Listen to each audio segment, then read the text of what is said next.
You, cleaning guy, stop. The man with the trash bag froze. Give us a stock tip. Come on, you're around money every day. You people always hear things. Laughter erupted from the crowd. 50 investors in tailored suits. Phones are already recording. I'll make it fun. I'll put real money on whatever you say. $100. That's what? 2 days' pay for you? The janitor's voice came quiet. Sir, I should just what? Just stay in your place? The billionaire grinned. No. I'm giving you a chance here. Prove you're more than just what you look like you are. The janitor's face burned. His hands gripped the trash bag tighter. He said nothing. What this janitor said next destroyed a $3 billion fortune in 8 hours. Have you ever been treated like you were nothing?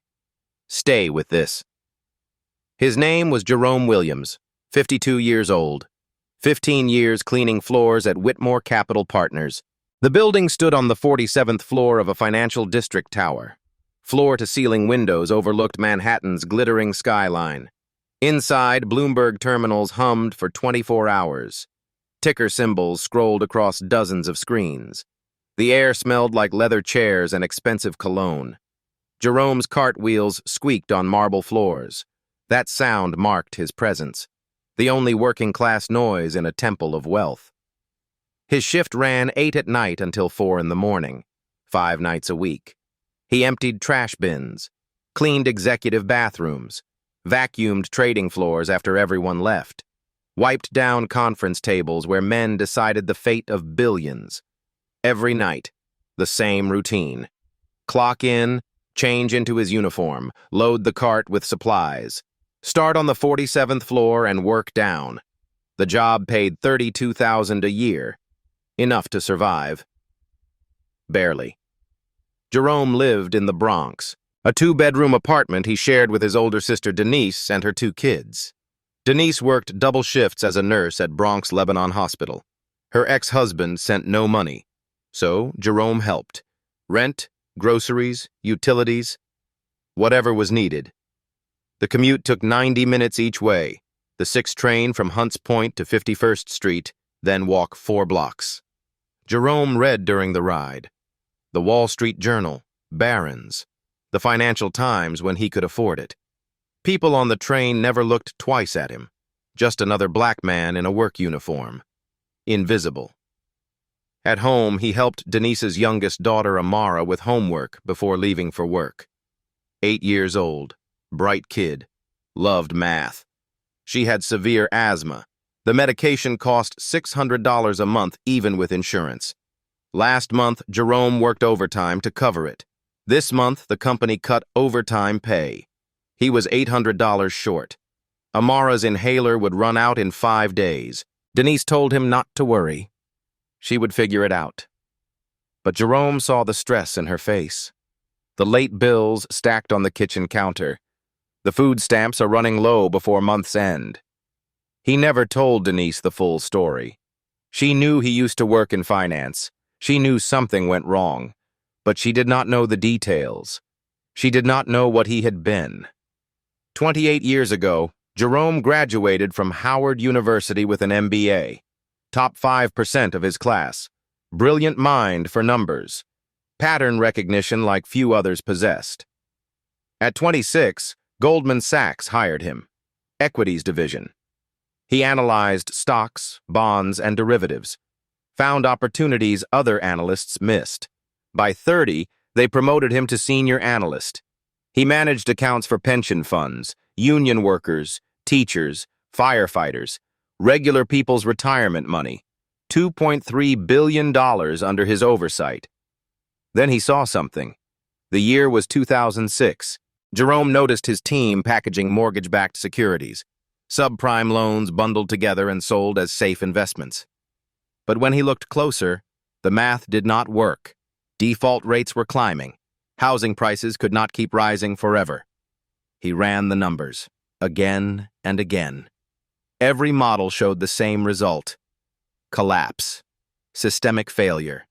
A crash that would devastate the entire economy. In January 2007, Jerome wrote a 40-page internal memo. He detailed the risks, showed the data, predicted the housing market would implode within 18 months, warned that Goldman's exposure could trigger catastrophic losses. His supervisor buried it, called him alarmist, told him to stop making waves. Jerome pushed harder, sent the memo to senior management, requested a meeting with risk assessment. They ignored him. Then the whispers started. Not a team player. Difficult. Doesn't understand how things work. In March 2008, everything Jerome predicted came true. Bear Stearns collapsed. Lehman Brothers followed. The global financial system nearly died. Millions of Americans lost their homes, their savings, their futures. Goldman Sachs survived. Barely. Government bailout money kept them alive. And Jerome? They forced him out. Quietly. No severance. Just an NDA and a veiled threat. If he talked publicly, they would destroy him. The industry blacklisted him. He applied to every major firm, every boutique hedge fund. Nobody would hire him. The coded language appeared in every rejection. Not the right fit. Overqualified. We're going in a different direction. Word traveled fast on Wall Street. Whistleblower. Troublemaker. Radioactive. His savings lasted 18 months. His wife left during month 14. Took their daughter Kiara to California. Filed for divorce. Said she married a winner, not a martyr. Jerome did not fight for custody. He had nothing to offer. No job. No money. No future. At 37, he moved into Denise's apartment. She gave him the couch, told him to stay as long as he needed. No judgment, just family. He needed health insurance. His blood pressure medication cost $200 a month without coverage. So he took the first job that offered benefits. Night janitor at a financial services building. The irony was not lost on him. Cleaning up after the same people who destroyed his career. But Jerome discovered something. From the bottom, he could see everything. Documents in trash bins, printed emails, confidential memos, deal sheets, risk assessments. People threw away information worth millions. He started reading everything he found, memorizing company names, transaction details, merger discussions, executive concerns. At home, he kept a notebook.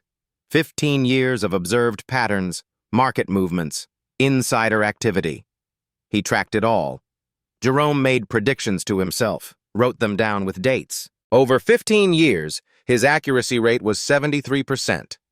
Better than most professional analysts. Nobody knew. Not Denise, not his coworkers, nobody. This was his secret. His sanctuary. The part of himself he refused to let die. Every morning, he read the journal on the train, checked his predictions, refined his understanding. The mind that once managed billions still worked, still analyzed, still saw what others missed. But tonight was different. Whitmore Capital was hosting their Titan Investor Summit.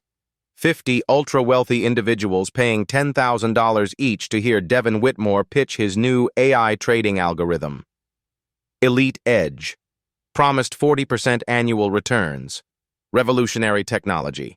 The future of investing. Jerome's shift overlapped with their cocktail hour. Usually, events happened before he arrived, but tonight they started late.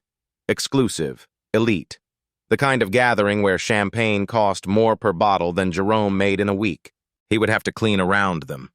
Empty trash while they networked.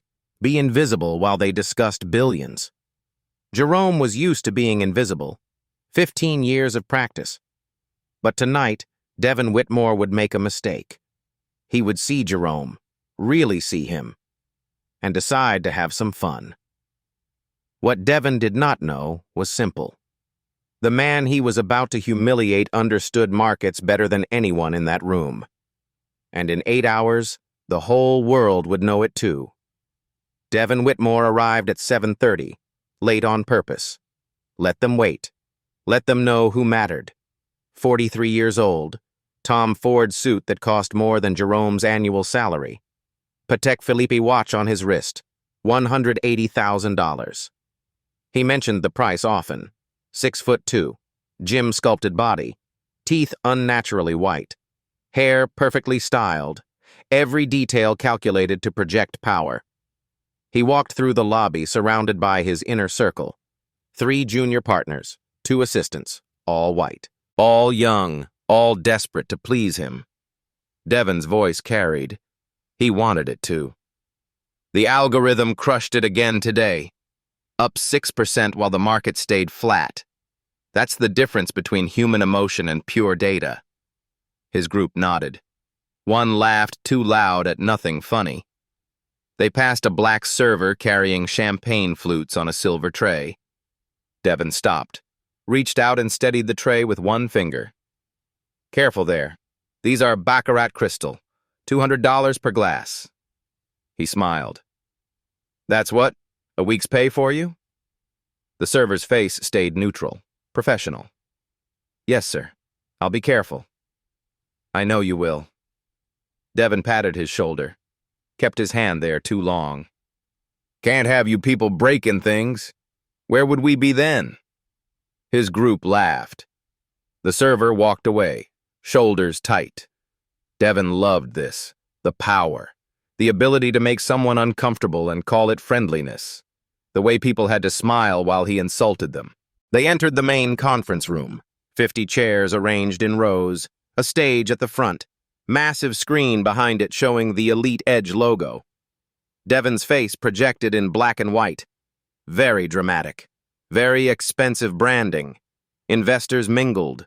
Old money, new money, hedge fund managers, tech billionaires, real estate moguls. Everyone wanted access to Elite Edge, the AI that supposedly never lost. Devon worked the room, handshakes, backslaps. He called people by their first names whether he knew them or not. Power move, make them feel small by acting overly familiar. An older investor approached. Robert McMillan, 70 years old, managed $4 billion in pension funds. Careful man, conservative. He had seen every market cycle since 1970. Devon, impressive turnout. Robert, good to see you. Devon gripped his hand too hard. You're going to love what I show you tonight. Elite Edge is going to change your entire portfolio strategy. I'm interested, but I have questions about risk management. Risk management? Devon laughed. Robert, risk is for people who don't understand probability. My system doesn't guess. It knows. Robert's expression stayed neutral. The 2008 analysts who warned everyone. Did they not know? Devon's smile tightened, just slightly. Those weren't analysts. Those were cowards. Anyone can predict doom. Winners see opportunity in chaos. He moved on before Robert could respond. Near the bar, Devon spotted a young woman, mid-20s, Southeast Asian, conservative dress. She held a tablet, press credentials around her neck. You're pressed? Devon approached fast, invaded her space. Yes, Sarah Carter. I write for... Let me guess. Some blog? He smiled. That's fine. Exposure is exposure. But let me give you the real story. Elite Edge represents the future. Human traders are done. They feel too much. They hesitate. My AI just wins. Sarah's eyes narrowed. And the failure rate? Failure rate? Devon laughed. You're thinking about this wrong. There is no failure, only learning, only optimization. But if the algorithm is wrong, it's not wrong. His voice got hard, fast. That's the point. Data doesn't lie. People lie. Data tells the truth. He walked away, dismissed her. She was nobody. Devon grabbed champagne from a passing tray, did not thank the server. People like that did not need thanks. They needed jobs. He provided jobs. That was enough. He checked his phone, scrolled through his trading positions. Everything is green. Always green. He was brilliant. The market proved it every day. An alert popped up. His short position on Novartis Pharmaceuticals. Down 40% last quarter. Failed drug trial. Stock in freefall. Devon had shorted 50,000 shares. When it hit zero, he would make millions. Easy money. Obvious trade. His algorithm flagged it. No human analyst could see patterns like Elite Edge. Another position. 3 regional banks. Small, stable, steady dividends. His AI said buy, so he bought something heavy. 2 million shares across the 3. His risk team sent a memo last week. Something about commercial real estate exposure. Devon deleted it. Risk teams are always worried. That was their job. His job was winning. He drained the champagne, grabbed another glass. This was his night. His moment. Everyone here wanted what he had. Access. Intelligence. The edge. Devon looked around the room. All these wealthy people. All these success stories. This was his tribe. His level. The top. Then he saw movement near the door. A janitor entering with a cart. Navy uniform. Dark skin. Older guy. Devon's eyes lit up. He had an idea. A fun idea. These people needed entertainment, and he needed to remind everyone who belonged here and who did not. He started walking toward the janitor. His group followed. Phones are already out. This was going to be good. Jerome pushed his cart into the conference room. He needed to empty the trash before the presentation started. Quick, quiet, invisible. But Devon saw him. Hold on. Everyone, hold on. Devon's voice cut through the conversations. I want to try something. A little social experiment. The room quieted. 50 faces turned. Devon walked toward Jerome.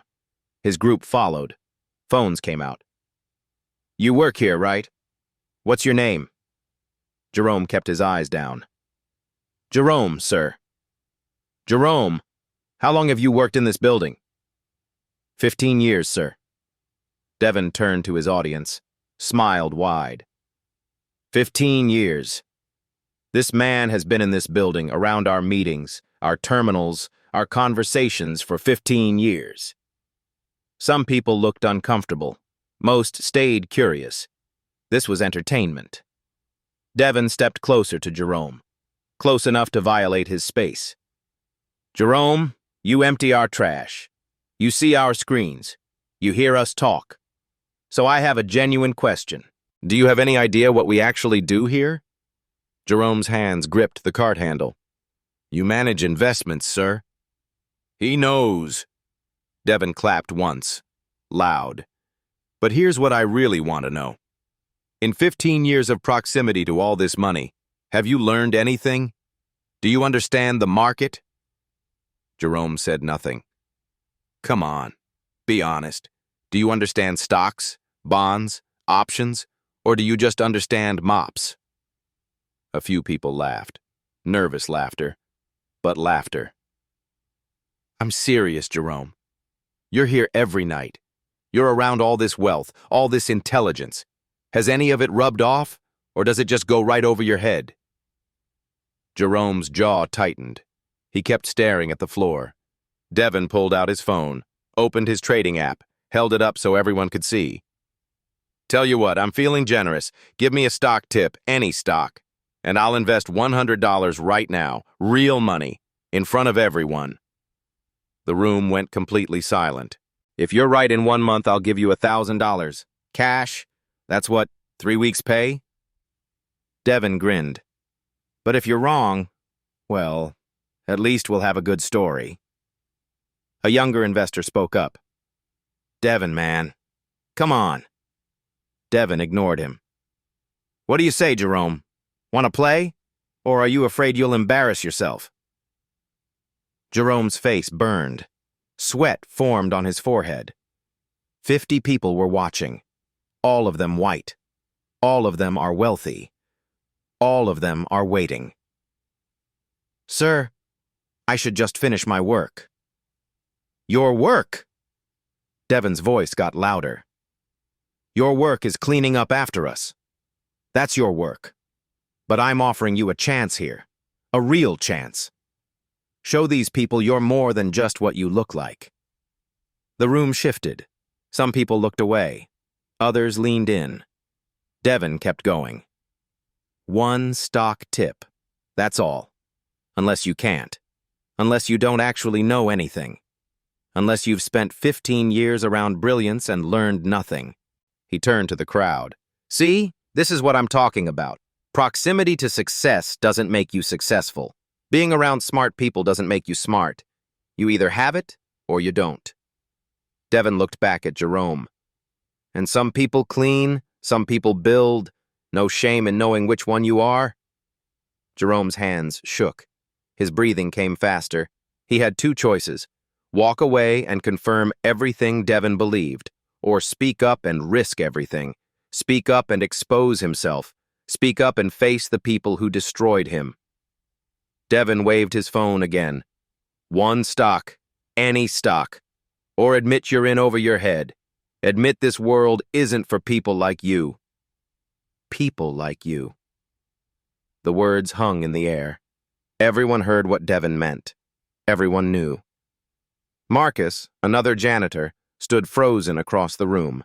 His eyes met Jerome's. A slight shake of his head. Don't do it. Walk away. But Jerome thought about Amara. Her inhaler running out. Denise working herself to death. 15 years of silence. 15 years of watching these people waste fortunes while claiming genius. He thought about his daughter Kiara. Haven't spoken in 8 years. She probably thought he gave up. Quit. Failed.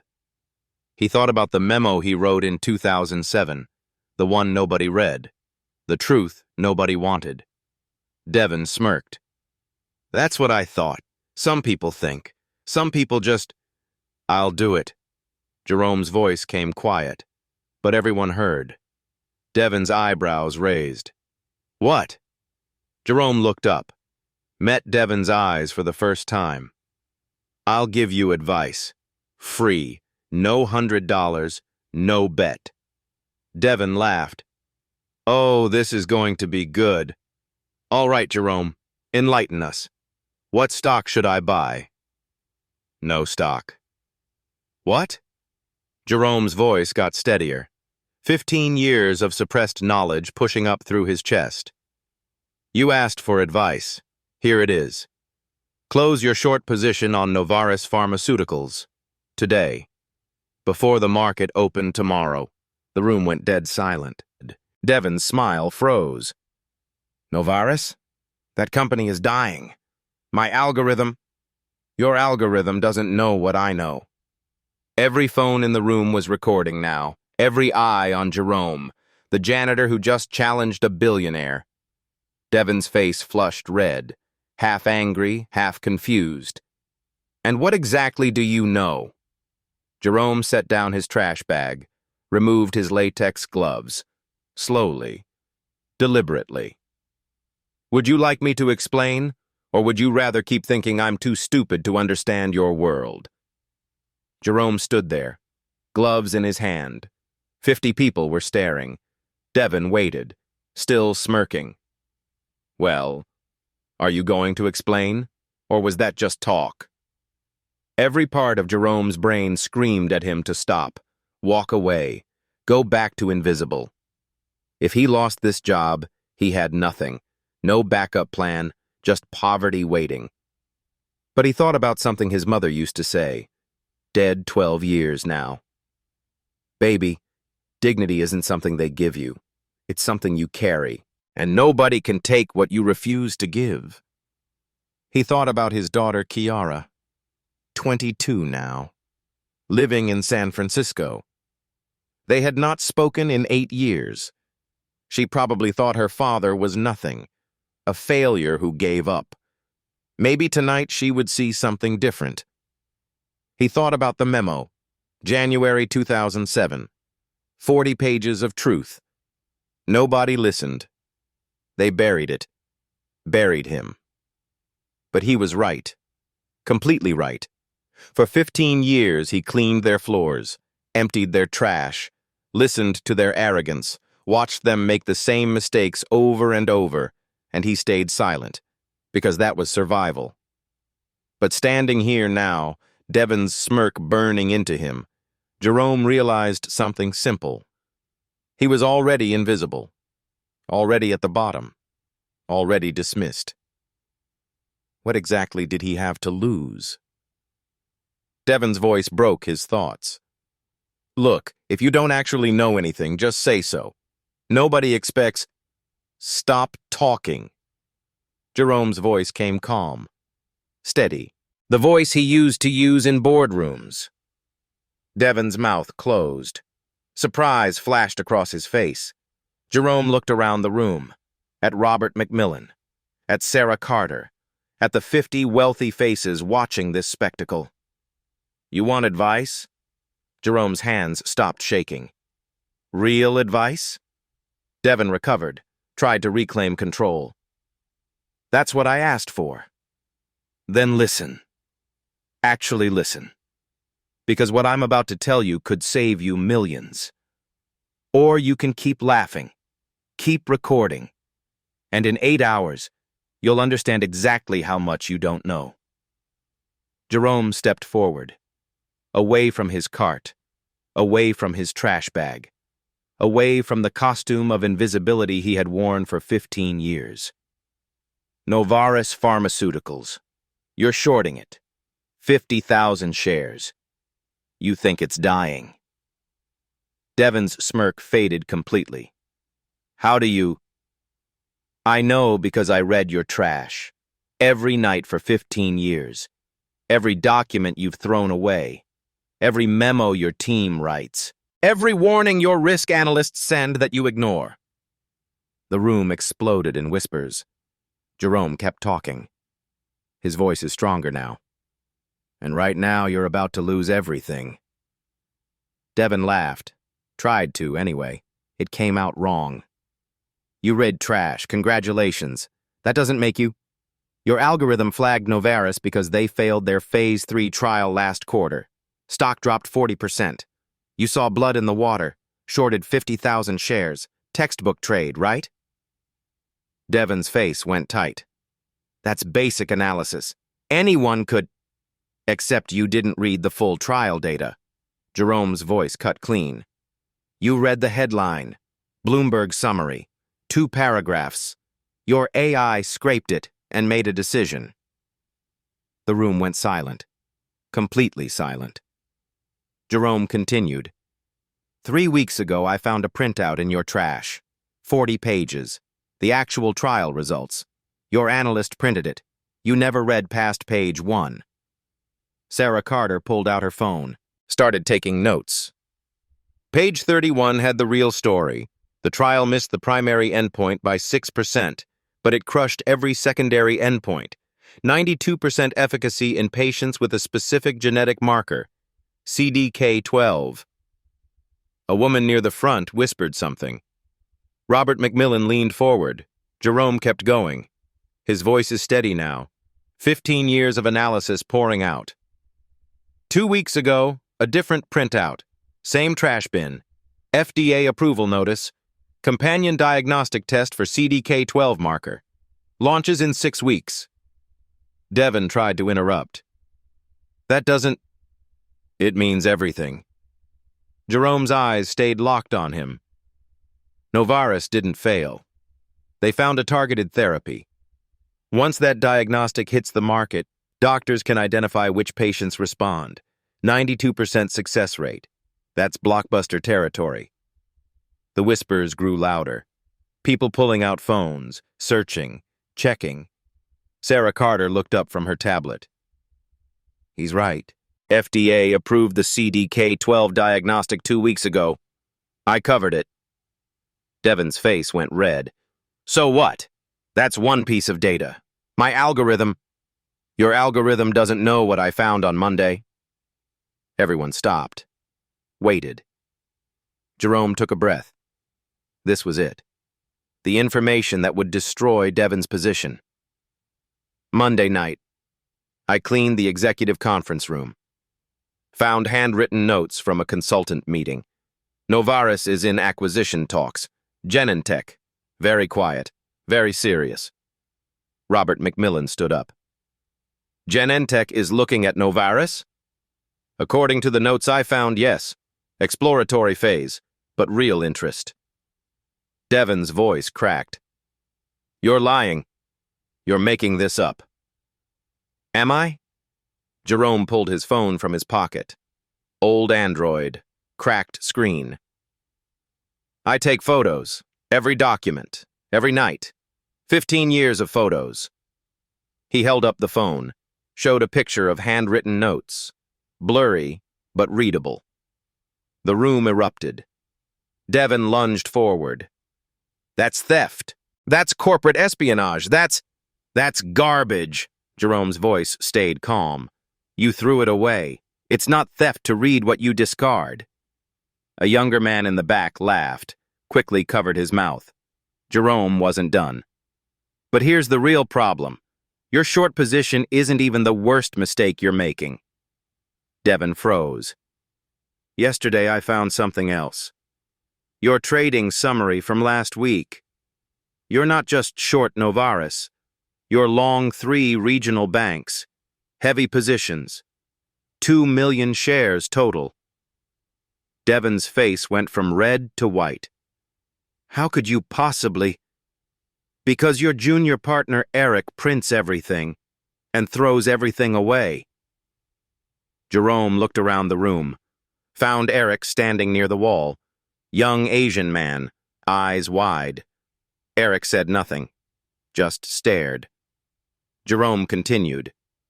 Those 3 banks, Midwest Regional, Commerce Trust, First Community. Your AI flagged them as stable, good dividends, low risk, so you bought a big. They are stable, Devon snapped. Unlike you, my system analyzes real data, not trash. Your system missed something. Jerome's voice dropped. Quiet. Dangerous. Last night, I found a memo from your risk assessment team, written 6 weeks ago, marked urgent. The room held its breath. All 3 banks have massive commercial real estate exposure. Office buildings, retail spaces, strip malls. CRE default rates are spiking. Work from home killed office demand. Online shopping killed retail. Those loans are going bad, Sarah Carter typed frantically. The CRE crisis? Oh my God. Your risk team recommended you exit those positions 2 months ago. You ignored them. You trusted your algorithm instead. Devon's hands shook. That's not... You can't... I can show you the memo. Jerome held up his phone again. I photographed it. Like I photograph everything you people throw away thinking nobody's watching. Robert McMillan walked toward the stage. Devon, is this true? Did your risk team warn you? Devon said nothing. His mouth opened, closed. Nothing came out. Eric spoke up from the back, voice quiet but clear. Yes, sir. I wrote that memo. Mr. Whitmore told me to bury it. Said the algorithm knew better. The room exploded. People are shouting, questions flying, phones everywhere. Devon spun toward Eric. You're fired. Right now. You're... Fire me. Eric's voice got stronger. Everyone here just heard the truth. Jerome waited for the noise to die down. Then he spoke again. Calm, measured. You wanted stock tips. Here they are, for everyone in this room. He looked around, made eye contact with different faces. Close any short positions on Novaris today, before the market opened tomorrow, because when that Genentech news breaks, that stock will jump 50% in an hour. People were taking notes, recording, hanging on every word. Exit those regional banks tomorrow, first thing, because when their CRE exposure gets reported, they'll drop 30% in a day. Devon found his voice. Desperate now. This is insane. You're a janitor. You clean toilets. Why would anyone listen to... Because I'm right. Jerome's voice cut through. Sharp. Final. I was right in 2007 when I predicted the housing crash. I was right for 15 years while watching you people make the same mistakes over and over. And I'm right now. Sarah Carter looked up from her phone. Wait, 2007? Jerome Williams, Goldman Sachs. Her eyes went wide. You wrote the memo, the one about mortgage-backed securities. You predicted the crash. The room went silent again. Different silence this time. Recognition. Realization. Robert McMillan stared at Jerome. You're that Williams? The analyst they forced out? Jerome nodded once. You were managing pension funds, union money. You tried to warn everyone. Yes, sir. I did. And they destroyed your career for it. Yes, sir. They did. Robert's voice got hard. And you ended up here, cleaning floors. Yes, sir. The room shifted. The dynamic changed. These people understood Wall Street. They understood what happened to whistleblowers. They understood exactly how Jerome ended up holding a trash bag. Devon tried one more time, voice shrill now. Okay, fine. He predicted something once. He got lucky. That doesn't mean lucky. Jerome's voice stayed quiet, but everyone heard the steel underneath. You think I got lucky? He stepped closer to Devon, close enough to make him uncomfortable. You spend all night explaining that markets reward intelligence and punish weakness. You're right about that. Markets do reward intelligence. He paused, let the words hang. But you mistook your inheritance for intelligence. You mistook your access for wisdom. You thought proximity to power made you powerful. Devon backed up a step. I've been watching this industry from the bottom for 15 years. From down here, it's easy to see who's actually smart and who just got born in the right zip code. A few people gasped. Others nodded. Jerome kept going. Your algorithm? It's trained on historical data. It looks backward. It can't see what's hidden in plain sight. It can't read the context. It can't understand that the most valuable information in this building gets thrown away every single night. He held up his phone one more time. I've been reading your secrets for 15 years. Every deal, every memo, every warning your own people try to give you that you ignore. Jerome looked around the room. And here's what I learned. The people at the top stop listening. They think they know everything. They think the people serving them are invisible. Stupid. Irrelevant. His eyes found Devon again. But we see everything. We hear everything, and sometimes we understand it better than you do. The room erupted in applause. Not everyone, but enough. Robert McMillan clapped. Sarah Carter clapped. Even some of Devon's own investors clapped. Devon stood there, face white, hands shaking, completely destroyed. Jerome picked up his trash bag, started to put his gloves back on. One more thing. His voice was quiet again. Everyone leaned in to hear. Your elite edge algorithm, the one you're selling tonight, the 40% returns you're promising. Devon's eyes went wide. Don't you dare! I found the real performance data last night in your office trash. 23% returns last year, not 40. You're lying to these people.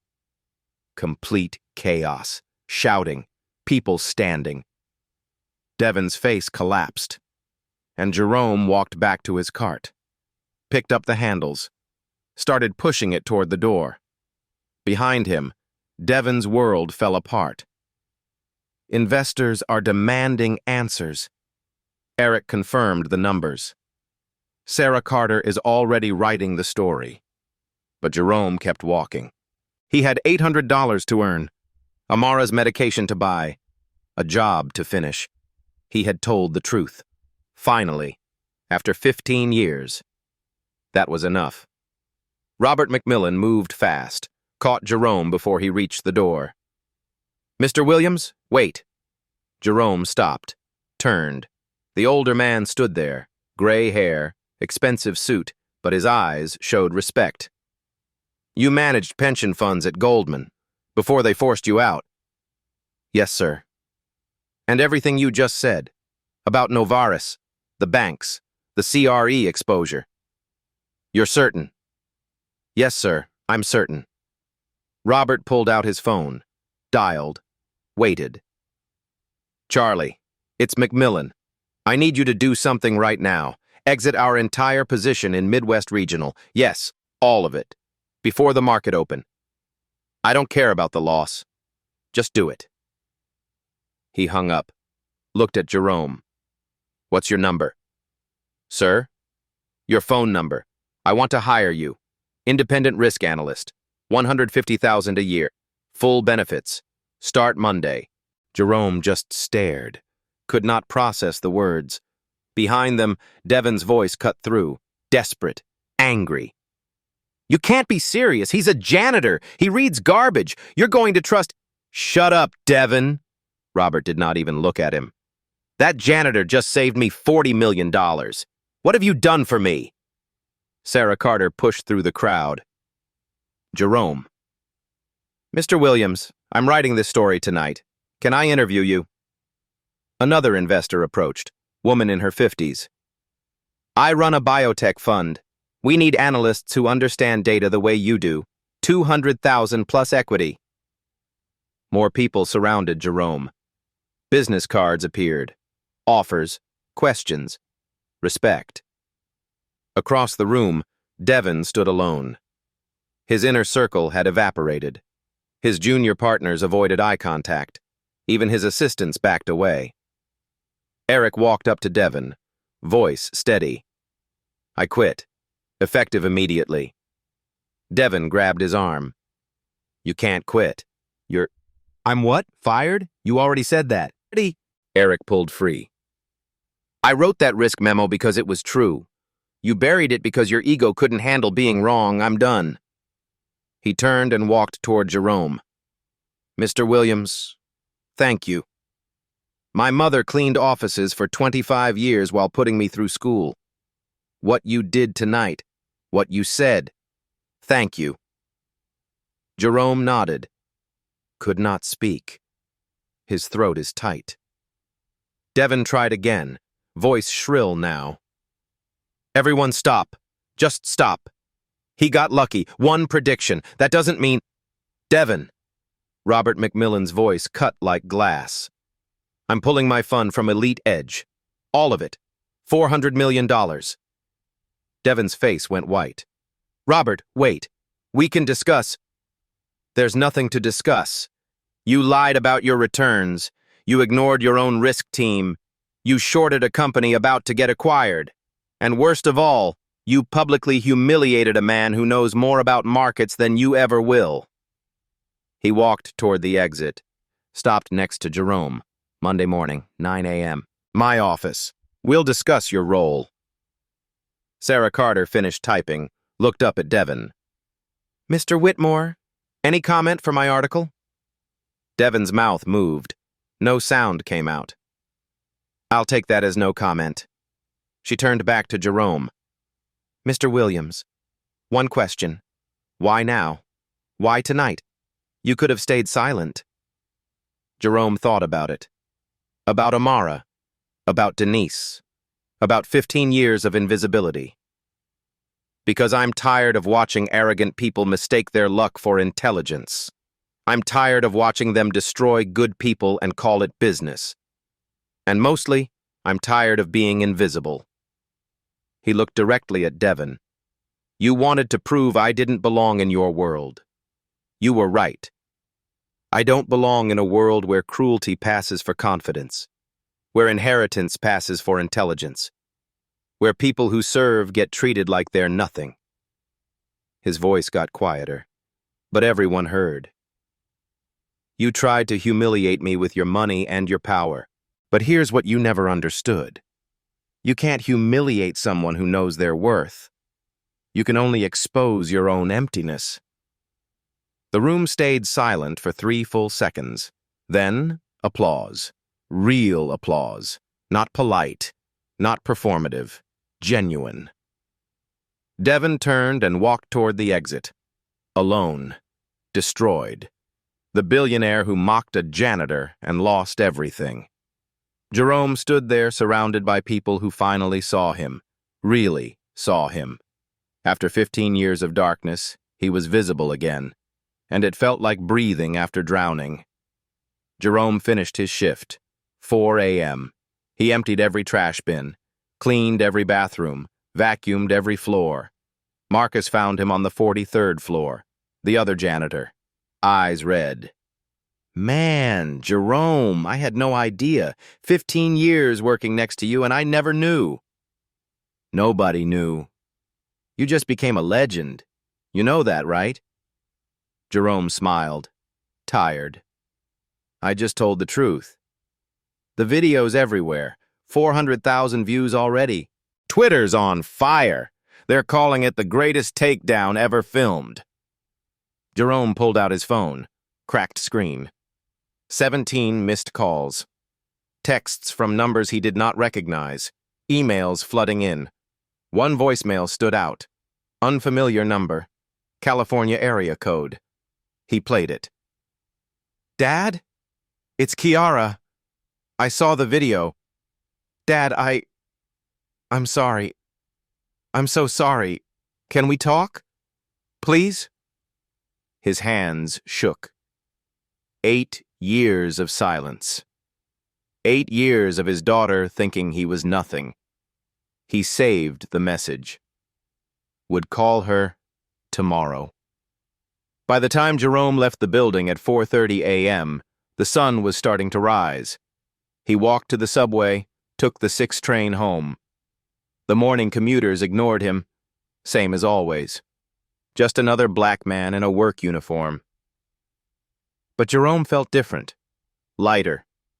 Like 15 years of weight had lifted. He got home at 6. Denise was awake, making breakfast for the kids before her shift. She looked at him, knew something happened. Jerome? He told her everything, Denise cried. Held him. Baby brother, you never told me. All this time, why didn't you tell me? I was ashamed.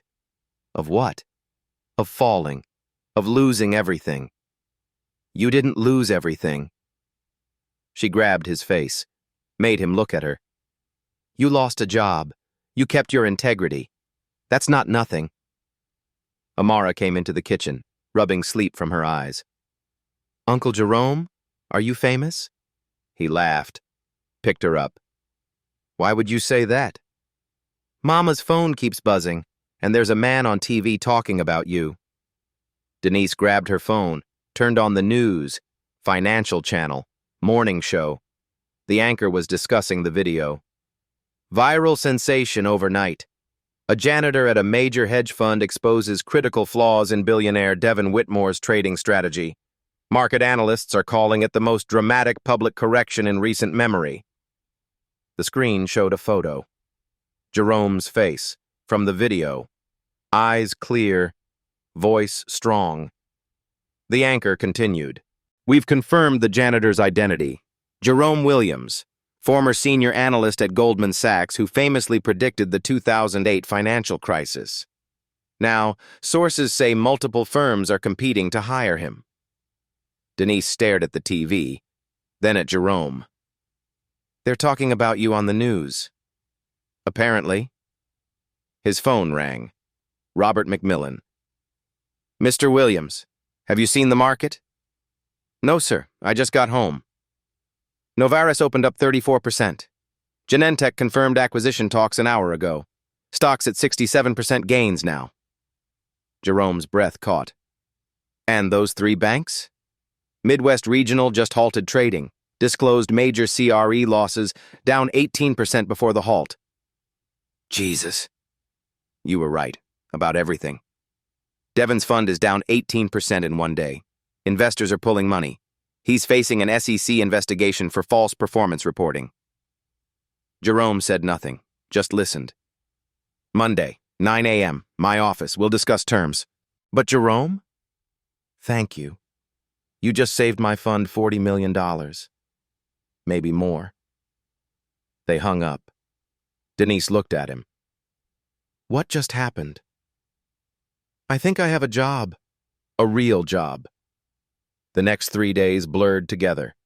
Interview requests, job offers, legal documents.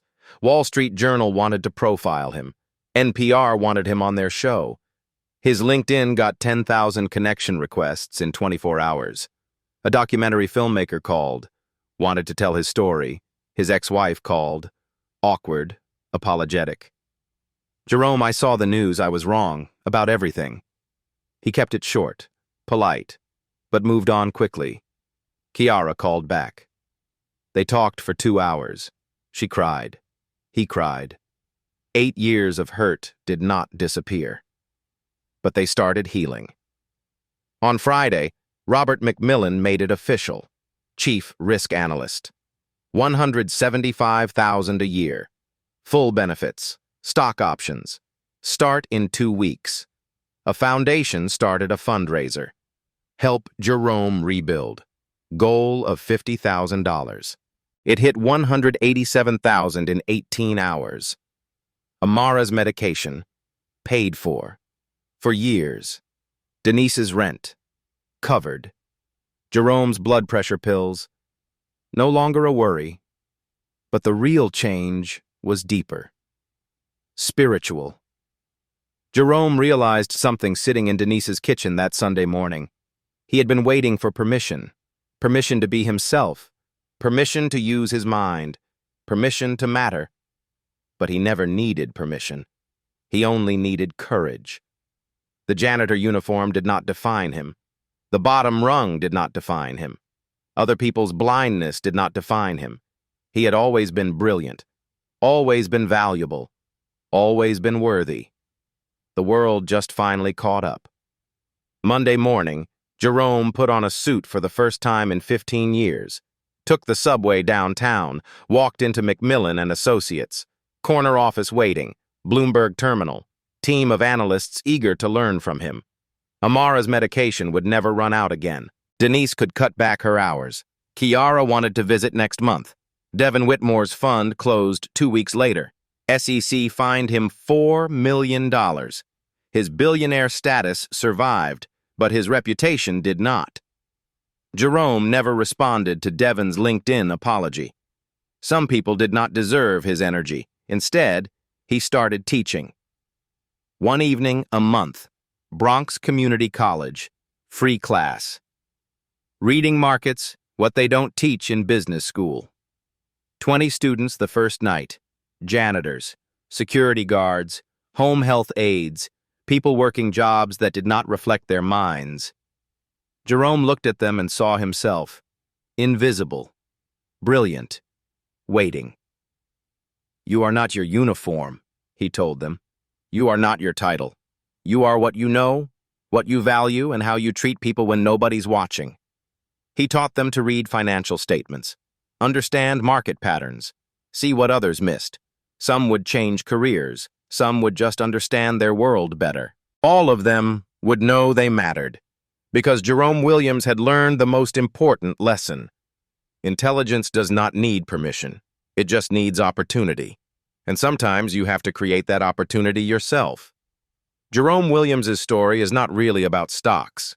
It is not about algorithms or hedge funds or billionaires getting what they deserve. It is about this. How many brilliant people are we ignoring because we judge by uniform instead of mind? How many Jeromes are driving our Ubers, stocking our shelves, cleaning our offices, carrying knowledge we desperately need but refuse to see? Jerome did not become smart that night in the conference room. He had been smart for 30 years. He had been right about the biggest financial crisis in modern history. The only thing that changed? Someone finally asked. And he finally answered. Devin Whitmore made one fatal error. He thought proximity to money made him wise. He thought his algorithm was smarter than human insight. He thought the people serving him were invisible. Stupid, irrelevant. But here is the truth. The people you are not listening to might know more than you do. The person emptying your trash might see patterns you miss. The server bringing your drink might understand your industry better than you understand it yourself. We are surrounded by invisible genius. The question is whether we are humble enough to see it. So here is what I want you to think about. Who are you dismissing? Whose intelligence are you ignoring because of their job, their accent, their skin color, their zip code? Maybe it is the receptionist who sees every client before you do. Maybe it is the custodian who hears every executive conversation. Maybe it is the delivery driver who knows your neighborhood better than any algorithm. Look again. Listen harder. You might be standing next to brilliance and not even know it. And for those of you who feel invisible right now, those of you working jobs that do not match your mind, those of you carrying knowledge the world refuses to see. Jerome worked in silence for 15 years, but he never stopped learning, never stopped sharpening his skills. He stayed ready. When his moment came, he was prepared. So stay ready. Your moment is coming. By the way, Jerome still teaches that class in the Bronx. Every month. Still free. The waiting list is now 200 people long. He recorded his first album of lectures. Gets released next month. Already pre-ordered 50,000 times. Devin Whitmore? Last I heard, he is consulting for a small firm in Connecticut. Much quieter life. If this story moved you, here is what I need. Subscribe to this channel. Every week I bring you true stories about people who refuse to accept someone else's definition of their worth. Comment below. Tell me about a time you were underestimated, or a time you underestimated someone else. Let us learn together. Share this video. Send it to someone working a job that does not reflect their brilliance. Someone who needs to remember they matter. Next week, the story of a hotel housekeeper who exposed a corporate fraud scheme, and why the executives tried to deport her instead of thanking her. Real stories, real courage, real people who changed everything by refusing to stay silent. You are not what you do for money. You are what you carry inside. Your knowledge, your values, your dignity. Never forget that.